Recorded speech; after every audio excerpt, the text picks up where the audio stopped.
विद्या की अभी नई नई शादी हुई थी। उसके भैया उसे लेने आए थे। सब लोग बाहर कमरे में बैठे थे। विद्या किचन में खाना बना रही थी उन लोगों के लिए। तभी अनुज पीछे से आता है और कहने लगता है, तुम कहीं नहीं जा रही हो? अभी तक तो मैंने तुम्हें पूरी तरह देखा तक नहीं है। वो उसे अपनी बाहों में भर लेता है। विद्या धीरे से खुद को छुड़ाने की कोशिश करती है पर अनुज उसे नहीं छोड़ता। अचानक उसके भाई की आवाज़, विद्या चलो जल्दी, हम लेट हो रहे हैं। विद्या कुछ बोलने ही वाली होती है पर अनुज अपने होठों से उसका मुंह बंद कर देता। अचानक विद्या का भाई आता है और कहता, विद्या चलो। अनुज विद्या से दूर खड़ा हो जाता। उसका भाई कहता, विद्या मुझे बहुत तेज भूख लग रही है, जल्दी से खाना के बाद तैयार हो जाओ, घर चलते हैं। विद्या कहती है, आप चलिए, मैं खाना लेकर आती हूँ।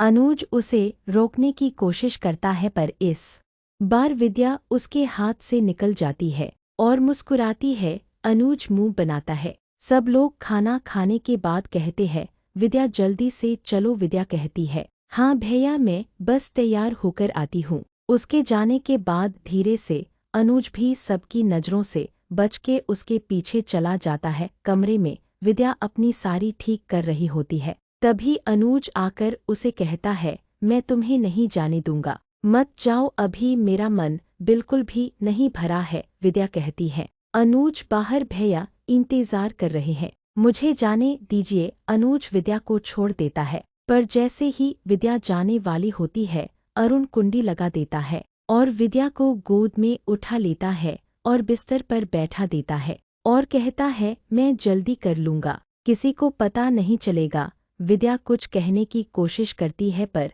वो कुछ नहीं कह पाती, बस जोर से चिल्ला देती है क्योंकि हमला पीछे से हुआ था और अचानक हुआ था। अभी तो दूसरी बार ही था, इसलिए और हमला एक मोटे से डंडे से हुआ था।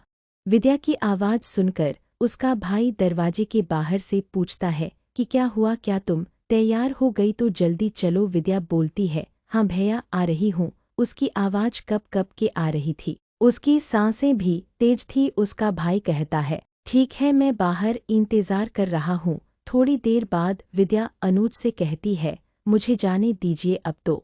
भैया दरवाजे के बाहर ही खड़े हैं पर अनुज से अपनी तेज सांसों के बीच कहता है, बस थोड़ी देर, बस, मैं तुम्हें जल्दी ही जाने दूंगा। विद्या का भाई फिर से आवाज लगाता है और कहता है, जल्दी करो विद्या। पर इस बार विद्या जैसे ही जवाब देने वाली थी, वो चिल्ला देती है। उसका भाई डर जाता है, क्या हुआ विद्या, तुम ठीक हो?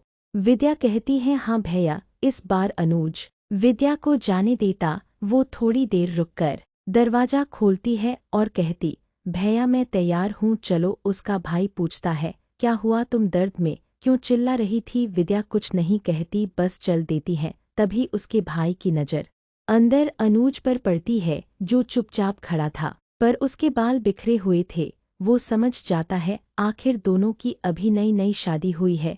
उसके गाल टमाटर जैसे लाल हो जाते हैं और खुद की नौटंकी पर हंसने लगता है। अब जाने के लिए तैयार थे पर अनुज का चेहरा बहुत उदास था। वो विद्या को बस जाते हुए ही देख सकता था। बस विद्या अपने घर भी जाना चाहती थी पर अनुज का इतना उदास चेहरे देखकर उसका भी जाने का मन नहीं कर रहा था। आखिर में कार चालू हो गई और चलने लगी। अनुज बस विद्या को पीछे से देख रहा था। विद्या भी उसके उदास चेहरे को दूर तक देखती रही जब तक वो दिखना बंद ना हो गए। पर विद्या का भाई कहता है, तुम सब गाड़ी लेकर जाओ, मुझे कुछ काम है। वो नीचे उतरकर चला जाता है। घर पहुंचते ही सब विद्या का प्यार से स्वागत करते हैं पर विद्या का चेहरा कुछ पीला पड़ा था, शायद अनुज की याद। पर अचानक उसकी छोटी बहन कहती है, दीदी देखो, जीजू भी आ गए। विद्या सुन के पीछे देखती है तो अनुज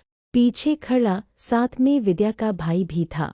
वो कहता है कि मैंने सोचा अब विषय घर जा रही है तो बेचारे हमारे जीजू घर पर अकेले क्या ही करते, इसलिए मैं उन्हें अपने साथ ले आया। वो विद्या की तरफ आंख मारते हुए कहता है, सही किया न मैंने। विद्या अनुज की तरफ देखती, अनुज का चेहरा फिर से खिला हुआ था। वो भी खुश हो जाती है।